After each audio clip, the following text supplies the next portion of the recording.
Hello guys, हम लोग friction chapter को देख रहे हैं। फ्रिक्शन चैप्टर में हम लोग फ्रिक्शन का डिफिनीशन, स्टैटिक फ्रिक्शन देख चुके थे। आज हम लोग लिमिटिंग फ्रिक्शन और काइनेटिक फ्रिक्शन, उसका प्रॉपर्टीज को देखेंगे। स्टैटिक फ्रिक्शन क्या है उसके बारे में थोड़ा मैं अभी डिस्कस कर देता हूँ। यदि कोई भी बॉडी पर फोर्स लगाने के बाद भी वो बॉडी सरफेस पर स्लाइड नहीं कर रहा, यानी उस पर कोई भी रिलेटिव मोशन डेवलप नहीं हो रहा, उस फ्रिक्शन फोर्स को हम लोग स्टैटिक फ्रिक्शन बोले थे। यानी कोई भी बॉडी पर हम लोग फोर्स लगाते हैं और वो बॉडी मूव नहीं करता हो, यानी उस पर जो लगने वाली फ्रिक्शन होगा उस फ्रिक्शन को हम लोग स्टैटिक फ्रिक्शन कहते हैं। लिमिटिंग फ्रिक्शन में क्या है कि यदि कोई भी बॉडी पर हम लोग फोर्स लगाते हैं तो वो बॉडी मूव करने की स्थिति में आता है लेकिन मूव नहीं करता है। कोई भी बॉडी पर एक्सटर्नल फोर्स हम लोग लगाते हैं तो वो बॉडी मूव करने की स्थिति में आता है, यानी जस्ट मूव करने की स्थिति में आता है लेकिन वो मूव नहीं करता है, और उस पर जो लगने वाली फ्रिक्शन फोर्स होगा उस फ्रिक्शन फोर्स को हम लोग क्या बोलते हैं? Limiting friction. काइनेटिक फ्रिक्शन के बारे में भी मैं थोड़ा डिस्कस कर देता हूँ। यदि कोई भी बॉडी पर फोर्स हम लोग लगाते हैं और वो बॉडी मूव करना शुरू कर दे, उस पर जो लगने वाली फ्रिक्शन फोर्स होगा उस फ्रिक्शन फोर्स को हम लोग काइनेटिक फ्रिक्शन बोलते हैं। यानी कोई भी बॉडी पर हम लोग फोर्स लगाए और वो चलने की स्थिति में यानी हिलना डुलना शुरू कर दे तो उसको हम लोग क्या बोलेंगे? Limiting friction. और यदि कोई भी बॉडी पर हम लोग फोर्स लगाते हैं और वो क्या हो, चलना शुरू कर दे, कोई भी बॉडी पर फोर्स लगाते हैं और वो चलना शुरू कर दे, उसको हम लोग काइनेटिक फ्रिक्शन बोलेंगे। स्टैटिक फ्रिक्शन में क्या था कि कोई भी बॉडी पर हम लोग फोर्स लगाते थे तो वो चलने की स्थिति में भी नहीं आता था, यानी इतना ज्यादा उस पर फ्रिक्शन फोर्स होता था कि वो हिलता भी नहीं था, न चलने की स्थिति में आता था। उसको हम लोग क्या बोलते थे? Static friction. तो देखिए लिमिटिंग फ्रिक्शन का डिफिनीशन दिया हुआ है, देखिए इसका प्रॉपर्टीज इसके बाद हम लोग देखेंगे। When an external force acts on the body, यानी कोई भी जब कोई एक्सटर्नल फोर्स बाहरी बल को एक्ट्स ऑन द बॉडी पर लगाते हैं, it's come in condition to just slide on the surface the force of friction which opposes its tendency of relative motion is called limiting friction। यानी कि जब कोई एक्सटर्नल फोर्स को कोई body पर लगाते हैं तो चलने की स्थिति में आती है, जस्ट स्लाइड करने की स्थिति में आती है, सरफेस पर, फिक्स सरफेस पर स्लाइड करने की स्थिति में आती है लेकिन चलती नहीं है। द फोर्स ऑफ फ्रिक्शन, उस पर जो फ्रिक्शन का फोर्स लगेगा वो क्या करता है? Which opposes its tendency of relative motion, उसके रिलेटिव मोशन को ये क्या करता है? अपोज करता है, और इसको हम लोग क्या कहते हैं? Limiting friction. अपोज करने वाली जो फोर्स होगा उसी को हम लोग बोलेंगे रिलेटिव मोशन। जैसे कोई बॉडी पर हम लोग ऐसे फोर्स लगाते हैं, एग्जाम्पल से हम लोग समझते हैं, पहले भी हम लोग देख चुके हैं। कोई भी फिक्स सरफेस है तो उसका सरफेस जो होता है कुछ इस तरह से जिगजैग इस तरह से होता है जो दिखता नहीं है। अब माइक्रोस्कोप से देखेंगे तो इस तरह से ही दिखेगा। और यदि कोई भी ब्लॉक ऐसा लेते हैं तो इसका भी जो सरफेस होता है वो कुछ इस तरह से होता है जो आपको दिखेगा नहीं ऐसा। इस पर हम लोग फोर्स लगाते हैं या आगे की ओर ऐसे खींचते हैं, तो ये क्या करेगा, ये आगे जाना चाहेगा, यानी आगे जाएगा, तो ये सरफेस इस सरफेस पर इस तरह से फोर्स लगाएगा। जब ये फोर्स लगाएगा तो न्यूटन थर्ड रूल के अनुसार ये भी क्या करेगा, इस पर इस तरह से फोर्स लगाएगा और इसकी स्पीड को क्या करेगा, कम कर देगा, इसका मोशन को क्या करेगा, कम करेगा। मान लिया जाए ऐसे जा रहे हैं, ये जा रहे हैं और ये क्या है, ये इधर से भी एक कोई फोर्स लग रहा है, इस फोर्स के कारण, यानी ये यही फ्रिक्शन फोर्स है। ये फोर्स क्या करता है, इस बॉडी को आगे जाने से रोकता है। ये फोर्स इस बॉडी को क्या करता है, आगे जाने से रोकता है या रोकना चाहता है। उस फोर्स को ही, यानी फोर्स लगाए और ये जस्ट हिलना शुरू हुआ, यानी इतना ज़्यादा ये फ्रिक्शन फोर्स है कि इसको चलने नहीं दे रहा है।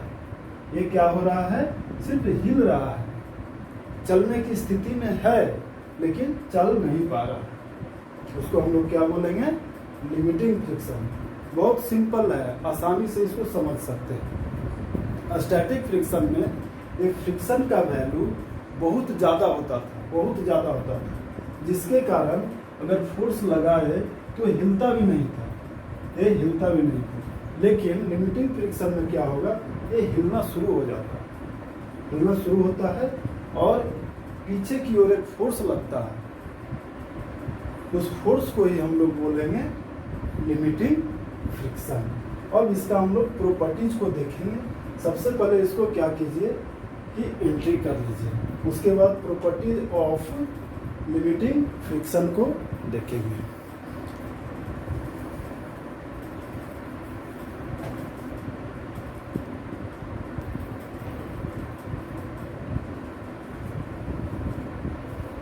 और देखिए प्रॉपर्टीज ऑफ लिमिटिंग फ्रिक्शन। सबसे फर्स्ट में हम लोग इसको देखते हैं, it is equal to applied force. यह अप्लाइड फोर्स के इक्वल होता है if object is placed on fixed surface, यानी फिक्स सरफेस पर कोई भी ऑब्जेक्ट रखा गया हो तो ये क्या होगा, it is equal to applied force, यानी अप्लाइड फोर्स के बराबर होगा। जैसे ये कोई सरफेस है, फिक्स सरफेस है, फिक्स सरफेस, फिक्स्ड सरफेस, इस पर कोई ब्लॉक को इस तरह से रखा हुआ है, इस पर फोर्स F लगाते हैं तो ये क्या है, it is equal to applied force, it is equal to applied force, यानी पीछे की ओर क्या लगेगा, फ्रिक्शन फोर्स, पीछे की ओर सरफेस पर क्या लगेगा, फ्रिक्शन फोर्स, स्मॉल f से इंडिकेट करते हैं। If object is placed on fixed surface, यानी ये फिक्स सरफेस पर इस ऑब्जेक्ट को रखा गया है तो ये फोर्स किसके इक्वल होगा, फ्रिक्शन फोर्स। इसमें क्या बताया गया था, क्या डिफिनीशन था, यदि कोई भी ऑब्जेक्ट या ब्लॉक पर फोर्स लगाते हैं तो ये चलता नहीं है लेकिन चलने की कंडीशन में आ जाती है, उसको हम लोग क्या बोलते थे, लिमिटिंग फ्रिक्शन। यानी it is equal to applied force if object is placed on fix surface. अब देखिए, it is maximum value of static friction, यानी ये स्टैटिक फ्रिक्शन का मैक्सिमम वैल्यू होता है, यानी it is maximum value of static friction, यानी static friction का ये मैक्सिमम वैल्यू होता है। ठीक है। थर्ड में देखिए, it is greater than any type of friction, ये कोई भी टाइप का फ्रिक्शन हो उसमें ये क्या होता है, ग्रेटर होता है, यानी बड़ा होता है। तो ये था लिमिटिंग फ्रिक्शन। अब हम लोग काइनेटिक फ्रिक्शन के बारे में देखेंगे। काइनेटिक फ्रिक्शन क्या है, पहले भी इस पर मैं डिस्कशन कर चुका हूँ।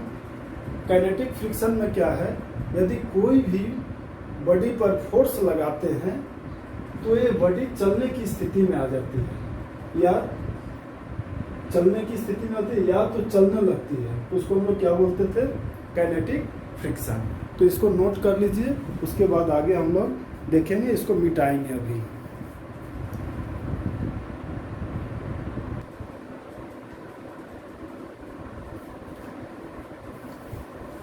देखिए काइनेटिक फ्रिक्शन को हम लोग देखेंगे। When an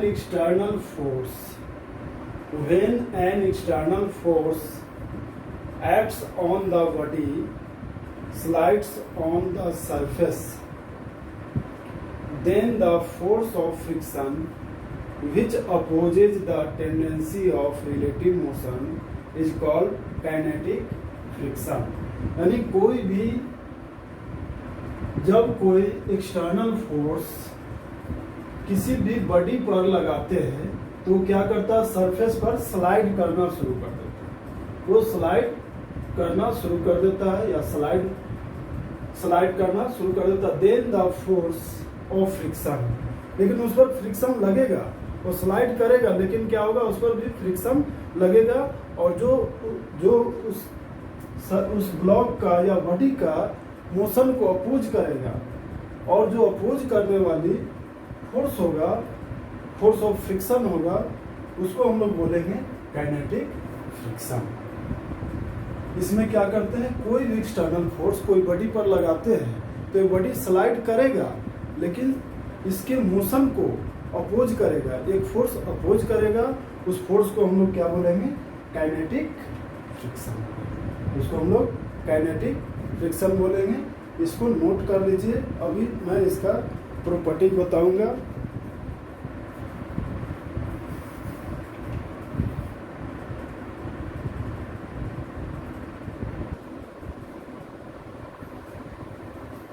काइनेटिक फ्रिक्शन को हम लोग देख रहे थे, अब इसका प्रॉपर्टीज को हम लोग देखेंगे। Properties of kinetic friction. First में क्या है, it is slightly smaller than limiting friction. इस पर जो लगने वाला फ्रिक्शन होगा वो लिमिटिंग फ्रिक्शन से स्मॉल होगा।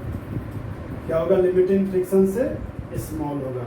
It is slightly smaller than limiting friction, यानी कि इसमें जो फ्रिक्शन लगेगा वो लिमिटिंग फ्रिक्शन से कम होगा, लिमिटिंग फ्रिक्शन से कम होगा। It does not depend upon applied force, या अप्लाइड फोर्स पर डिपेंड नहीं करेगा, या अप्लाइड फोर्स पर डिपेंड नहीं करेगा। इस पर इतना फोर्स लगाना है जिससे कि ये बॉडी चलने लगे, इस पर इतना फोर्स लगाना है कि ये बॉडी चलने लगे। उसी को हम उस पर जो फ्रिक्शन लगेगा उसको हम लोग काइनेटिक फ्रिक्शन बोलेंगे। It does not depend upon acceleration or velocity of body। ये फ्रिक्शन, काइनेटिक फ्रिक्शन डिपेंड नहीं करता है किस पर, एक्सेलरेशन पर और वेलोसिटी पर।